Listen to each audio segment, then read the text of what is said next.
Salut Bissama, bonjour les rôlistes, je suis Sébastien et aujourd'hui je vais répondre non pas à une mais à deux questions pour vous présenter ou vous reparler de jeux de rôle que j'aimerais bien remettre en avant. Les deux questions que je vais couvrir aujourd'hui sont des questions qui viennent, si je ne me trompe pas, toutes les deux de Co-Critique.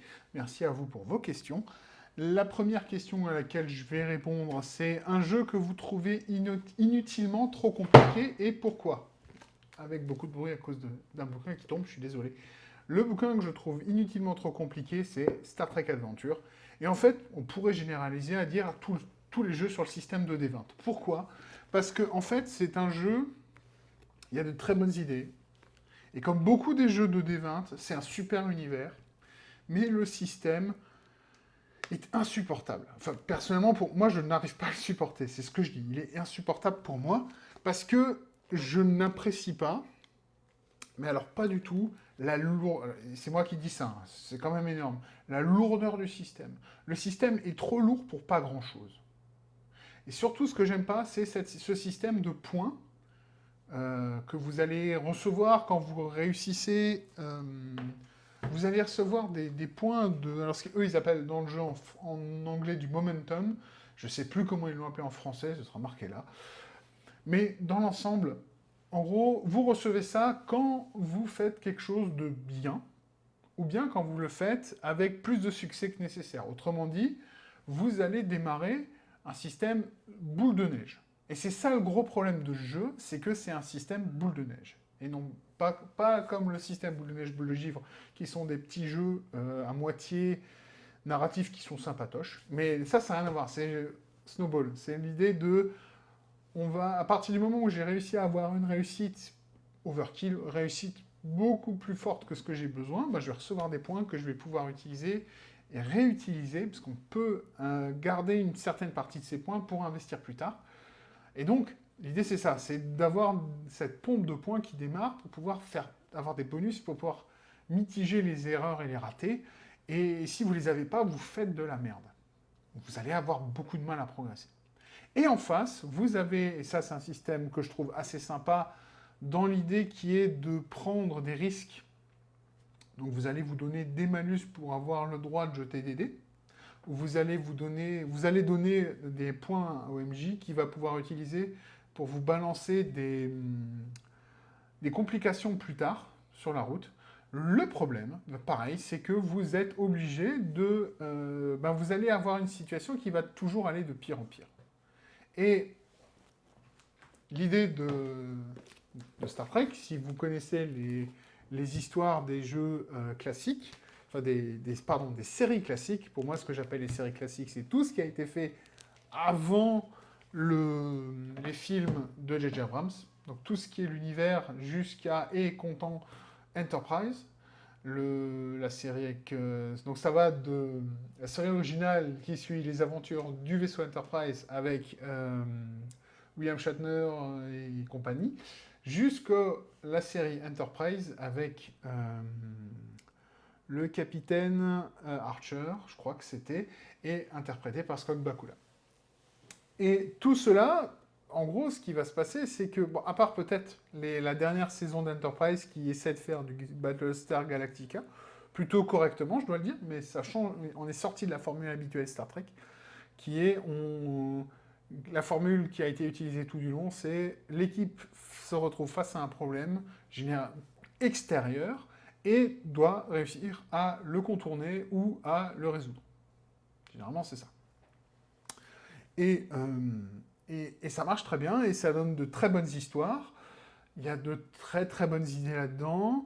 La manière dont certains points ont été explorés, présentés, est plutôt bonne, parce que dans l'ensemble, au niveau de l'écriture, moi c'est ça que j'aimais toujours bien, c'est qu'on n'a jamais eu, pas trop eu, ils ont toujours réussi à masquer, à représenter des problèmes sociétaux américains, forcément, puisque c'est des séries américaines, et à les réécrire de manière à présenter les deux camps ou les plusieurs camps qu'il pourrait y avoir, et à laisser l'opinion au public se faire son opinion. Il y a ce respect-là, chose que vous verrez plus maintenant dans les séries actuelles modernes. On va vous dire, ça c'est pas bien, il faut pas être comme ça. Et en gros, infantiliser son audience, son public. Et ça, je trouve ça fait partie des choses qui m'énervent le plus. Mais bon, là n'est pas la discussion. Mais ouais, c'est un jeu qui est inutilement compliqué parce que il a beaucoup, beaucoup, beaucoup de choses très sympathiques. Pouvoir jouer dans l'univers de Star Trek, moi j'adorerais, mais... Et puis bon, il faut trouver des gens aussi, c'est l'autre problème, c'est trouver des gens qui qui arrivent à rentrer dans le délire du Star Trek original, du Star Trek classique, du Star Trek de Roddenberry. Voilà. Et donc, c'est un jeu qui est intéressant et qui pourrait avoir beaucoup plus de succès si le jeu n'était pas bloqué sur 2D20.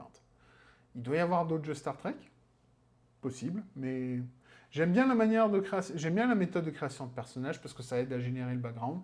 J'aime bien tout le côté univers qui est plutôt, les bouquins d'univers sont plutôt bien fournis, bien foutus, mais la mécanique, j'y arrive juste pas, quoi. J'ai le même problème avec Warhammer. C'est des jeux qui sont un peu gâchés par leur mécanique et c'est vraiment dommage. Et j'aimerais tellement que je pense s'il était un peu simplifié, si on se débarrassait de certains éléments lourds de 2D20, le jeu gagnerait en popularité. La deuxième question à laquelle je vais répondre, et c'est aussi un jeu que j'aimerais vous présenter, parce que je pense il a raté le coche en France au niveau du timing de sa sortie, je pense. Il est arrivé trop tard. Il aurait dû arriver 7-8 ans plus tôt, et il aurait fait un carton. Mais voilà, c'est comme ça, il n'a pas été sorti, enfin il n'a pas été traduit, il a été que traduit trop tard, et donc voilà. Mais le jeu qui mériterait une plus grande communauté, Mutant Mastermind. C'est un jeu de D20, oui je sais, qui est, pardon, pas de D20, D20 tout court, excusez-moi, je me suis trompé, je m'en mêle les crayons, D20.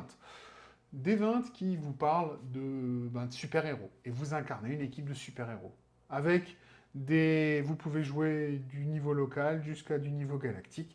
Ça va dépendre des points que vous mettez à la création de perso. Alors, la création de perso, c'est le gros point faible du jeu. C'est un jeu qui est hyper lourd mécaniquement aussi, puisque après tout, on est sur du D20. Quoique les combats sont relativement rapides, et justement parce qu'ils n'utilisent pas le jeu de plateau, le jeu de figurines. On arrive sur des choses un peu plus cinématiques. Et donc, ça simplifie un peu le combat. C'est très sympa. Par contre, le truc hyper lourd dans le jeu, c'est la création de perso. On se retrouve avec un système de création à points qui est très sympa, qui est très modulaire, qui est très efficace. Mais, le gros problème, c'est que c'est une horreur pour les débutants. À un point près. Il y a 2 outils très pratiques qui ont été sortis pour aider. Il y a dans le guide qui est avec l'écran de maître, je crois, il y a un petit fascicule qui permet de faire une création accélérée. En gros, vous allez créer des persos à partir de, non plus de points, mais avec des gros blocs de construction. Vous allez partir sur une classe de pouvoir, et puis vous allez acheter ces blocs, et puis voilà, ou choisir ces blocs, ou jeter les dés pour ces blocs, et c'est parti. Et donc vous allez faire des persos qui sont standardisés, forcément, puisque c'est l'idée, mais ça permet de sortir des persos relativement rapidement avec des joueurs, surtout quand ils ont une idée du type de héros qu'ils veulent incarner. Donc ça, c'est sympa. Moi, j'aime beaucoup. Et surtout, il y a aussi l'extension Power Profile, les profils de pouvoir, qui donne plus d'options, plus de possibilités pour les joueurs avancés. Et c'est vraiment nécessaire parce qu'il y a certains trucs qui sont mal présentés, mal expliqués dans le système. C'est aussi un peu le problème, c'est qu'il y a certains pouvoirs pour les comprendre. Ça demande plusieurs lectures parce que comme je disais, c'est un système à points et il faut comprendre comment certaines choses se calculent. C'est un peu old school dans la manière de créer un perso, un peu comme les vieux GURPS, c'est des choses comme ça. Moi j'aime beaucoup, mais ça ne plaît pas non plus à toutes les générations. Mais en tout cas, pour jouer des super-héros, c'est vraiment génial et ça vous permet de faire des trucs hyper sympas et hyper customisés, comme vous voulez les jouer, comme vous voulez avoir vos persos, vous pouvez les jouer. Puis après, vous pouvez avoir votre équipe de super-héros et puis vous pouvez vraiment... Derrière, avec l'univers de Freedom City, vous pouvez, avec une campagne, il y a des petits scénars, enfin, vous pouvez vous lancer là-dessus, ou bien vous pouvez créer votre propre univers, et c'est parti.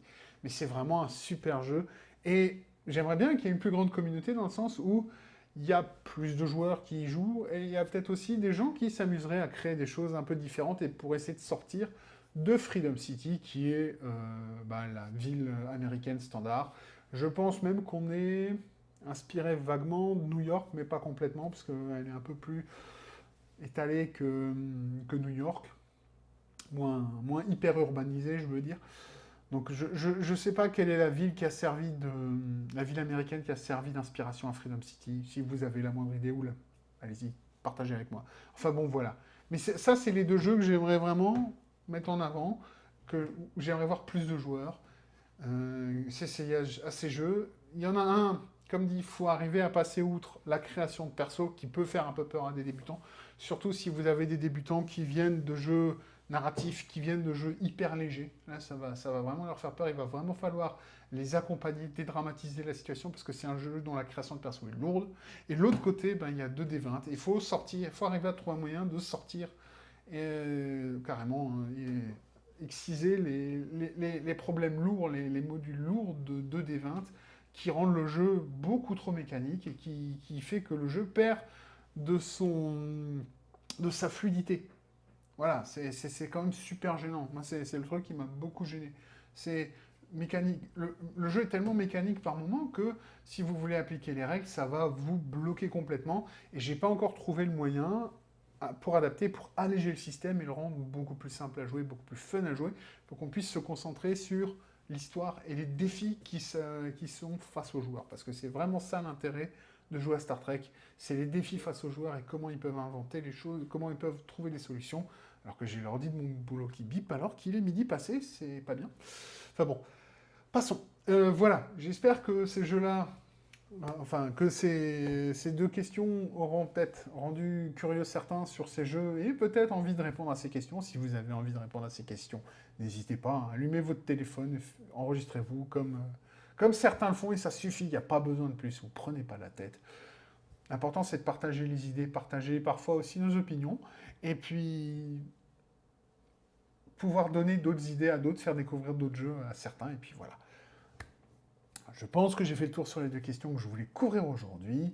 Donc cette vidéo pour aujourd'hui est maintenant terminée. Je vous remercie de votre attention. Comme d'habitude, je vous souhaite de trouver ce qui vous rend heureux. Et en attendant ma prochaine vidéo, qui sera donc forcément une vidéo sur RPG a Week, et ben, en attendant, je vous dis à bientôt. Ou plutôt, comme on dit chez moi, peace next to all. Sébastien du futur, vite fait, juste pour vous dire, rien à voir avec tout ce dont on a parlé à l'instant, je tiens juste mon téléphone pour faire une petite note. J'ai vu passer il n'y a pas longtemps, vous le savez, je suis fan de catch, et j'ai vu il n'y a pas longtemps la fédération locale, l'UFW 67, je crois que ça s'appelle comme ça, si je me suis trompé, ce sera écrit à l'écran, ils ont fait il y a 2 jours, vendredi ou samedi dernier, un show sur la place Kléber à Strasbourg, et ils ont déjà mis en vidéo un match. 4 contre 4, c'est du catch qui est très local, donc c'est sûr, c'est pas le niveau WWE, mais on n'est pas là pour ça. Mais je voulais le partager parce que ça a le mérite, il fallait le partager parce que si on aime le catch et si on veut faire vivre le catch, il faut faire vivre en premier le catch local. Donc voilà, j'ai pas eu l'occasion d'aller vous voir les gars, mais allez, regardez ce match, faites-leur un petit coucou, dites-leur merci, c'est... Parce que c'est que ça qui va permettre au catch français et au catch local de vivre et de continuer à vivre et de continuer à croître. C'est de donner un peu de visibilité et de montrer aux gens qu'on est des passionnés. Donc voilà. Je retourne à ma vidéo, enfin à la fin de ma vidéo, et je vous dis, comme je disais avant, à la prochaine fois. Peace next to all.